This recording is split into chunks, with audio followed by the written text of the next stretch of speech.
வணக்கம் அன்பு தோழர்களுக்கு. இப்போ நம்ம என்ன பார்த்துட்டோம்னா சார்பு எழுத்துக்கள் 10 பார்த்துட்டு இருக்கோம்.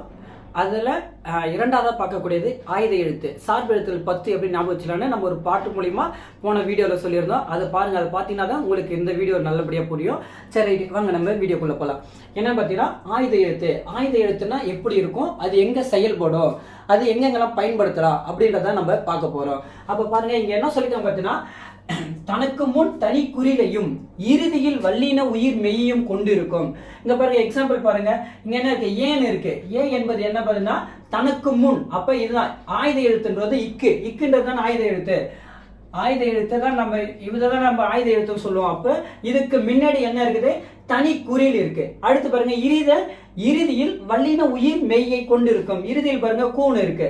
அதே மாதிரி தான் இங்க இருக்கு பாருங்க. எக்ஸாம்பிள் இங்க என்ன இருக்கு, தனி குறில் கா ஆயுத எழுத்து. தனக்கு முன் தனி குறிலையும் தனக்கு பின் உயிர் வல்லின உயிர் மெய்யும் கொண்டிருக்கும். ரைட், சொல்லியிருக்காங்களா?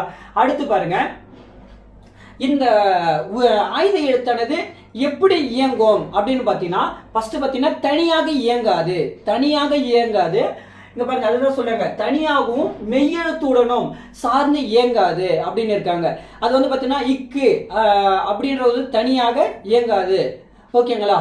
ஆயுத எழுத்துன்றது வந்து தனியாக இயங்காது, மெய்யெழுத்துடனும் இயங்காது. அதுதான் சொல்லியிருக்காங்க. அடுத்து இங்க ஒரு டயக்ராம் போட்டிருக்கேன் பாருங்க. இங்க என்ன பார்த்தீங்கன்னா, இங்க நிறைய பேர் இருக்காங்கன்னு வச்சுக்கோங்க. இங்க நிறைய பேர் இருக்காங்க. ஒரு தனி மனிதன் ஒற்ற ஆளு என்ன பண்றாங்கன்னா, ஒரு ஆயுதத்தை கூர்மையா ஒரு கோணையா, ஓகேவா, ஆயுதத்தை ஒரு கோணையா ஒரு அருவா வச்சிருக்காரு. அந்த அருவால நம்ம என்ன போட்டிருக்காரு, பட்டை போட்டிருக்காரு. 3 பட்டை போட்டிருக்காரு. ஓகேவா? இது ஞாபகம் இருந்தா இங்க பார்க்கலாம். ஃபர்ஸ்ட் பாருங்க, ஒரு தனி மனிதன், ஓகேவா, தனி மனிதன் ஒற்றையாக நிக்கிறாரு. கையில் என்ன பண்ணுறாருன்னா ஆயுதத்தை ஏற்றிருக்காரு. முற்று ஆயுதம் கையில் என்ன பண்ணிக்கிறாரு, ஒரு ஆயுதத்தை வச்சிருக்காரு. அந்த ஆயுதத்துல என்னது 3 புள்ளிகளா போட்டிருக்காருங்களா, அந்த 3 புள்ளி தான். இங்க பாருங்க, நம்ம பார்க்கலாமா? ஃபர்ஸ்ட் என்ன நிக்கிறாரு, தனியாக நிக்கிறாரு. அதனால அவர் என்ன சொல்லலாம், ஒத்தாளு அப்படின்னு இருக்காங்க. என்னது, முற்று ஆயுதம். அவர் கையில என்னது, ஒரு முழுமையான ஒரு ஆயுதத்தை வச்சிருக்காருங்களா, ஆயுதம். அடுத்து பாருங்க, அது வந்து அக்கோணம். நல்லா என்ன இருக்குது, ஒரு கோணியா இருக்கா. இங்க என்ன அக்கேனம், இங்க எப்படி இருக்கு, இந்த இடத்துல ஒரு கோணியா இருக்கு, வளைஞ்சிருக்கு அப்படின்னு வச்சுங்க. அதுக்கப்புறம் பாருங்க, முப்பார் புள்ளி முப்புள்ளி அப்படின்றது இதுக்கு வந்து 6 நிலை ஆயுதம். அதோடைய மறுபெயர்கள் 6 வகையாக சொல்றாங்க.